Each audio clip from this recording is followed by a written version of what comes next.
Aujourd'hui, on va parler d'un aliment très utilisé, très sollicité par les pâtissiers parce que les consommateurs le réclament. Il s'agit du chocolat. Pour comprendre le chocolat, il faut déjà connaître et maîtriser et avoir une idée sur le process de fabrication du chocolat. Le chocolat, on obtient le chocolat grâce à un arbre qui s'appelle le cacaoyer. Le cacaoyer se trouve en Afrique équatoriale et également en Amérique. Et le cacaoyer va donner des fruits, ce qu'on appelle des cabosses. Et dans les cabosses, quand on va les ouvrir, à l'intérieur, on va trouver des fèves de cacao. La torréfaction est une étape qui consiste à mettre les fèves de cacao dans des étuves à des températures généralement comprises entre 120 et 130 degrés Celsius pour éviter justement que les fèves brûlent. Alors pour le temps, ça dépend généralement entre 60 et 70 minutes. C'est le temps qu'il va falloir pour extraire l'humidité des fèves de cacao pour qu'ils deviennent prêts à être commercialisés et à exporter dans les autres pays qui vont fabriquer le chocolat. Alors les fabricants, quand ils achètent les fèves de cacao torréfiées, ils vont passer à une étape très importante qui est le broyage. Alors le broyage va permettre aux fèves de cacao de se transformer à l'état solide en une pâte. Cette pâte-là, c'est ce qu'on appelle la pâte de cacao. La pâte de cacao est constituée de deux éléments essentiels. C'est le poudre de chocolat, le chocolat en poudre, le cacao en poudre, et une matière grasse qu'on appelle le beurre de cacao. Grâce à ces deux éléments, le beurre de cacao et la poudre de cacao, qu'on va maintenant confectionner le chocolat sous différentes formes.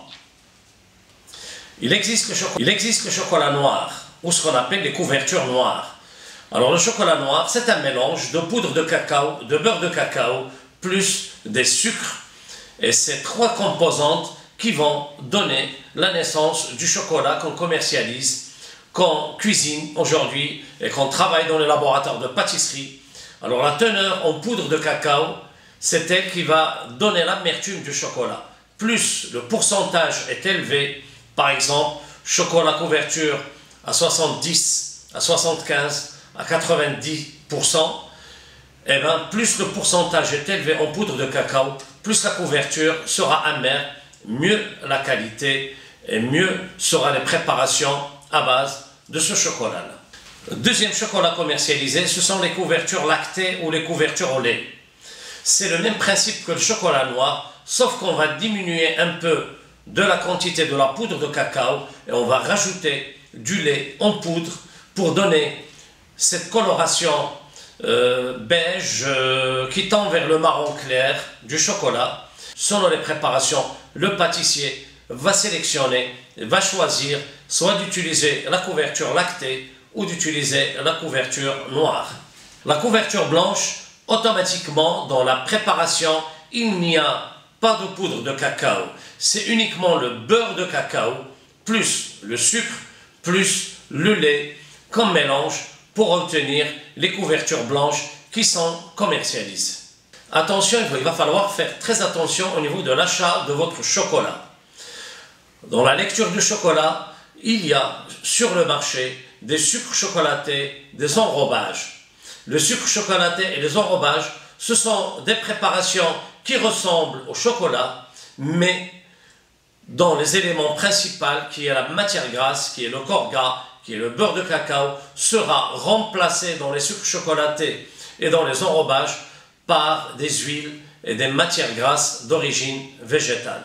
La conservation du chocolat, généralement, doit se faire dans un endroit sec, non humide, pour éviter justement l'humidité, surtout pas dans les réfrigérateurs, surtout pas dans les congélateurs, parce qu'il va prendre de l'humidité. Et quand vous allez tempérer le chocolat, quand vous allez fusionner le chocolat, et bien la présence d'eau va nuire justement à la fusion du chocolat parce qu'il y a du beurre à l'intérieur. Alors enfin, pour la réalisation des recettes chers pâtissiers, il va falloir comprendre le mariage entre les goûts, les parfums. Le chocolat noir généralement se marie avec les agrumes, généralement l'orange, le citron, pamplemousse, même des fruits secs tels que les amandes, les noisettes, les noix, etc. Au lait, il est vraiment plus tendre, plus sucré. Et généralement, il se marie avec les pralinés, avec également pralinés noisettes ou pralinés amandes.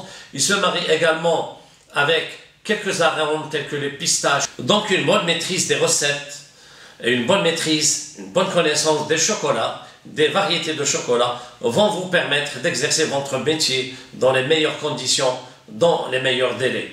N'oubliez pas, si vous avez des questions, si vous voulez que je parle d'un produit, d'un ingrédient, d'une technique, n'hésitez pas, je suis là pour répondre à vos questions. Et à la prochaine émission. Au revoir.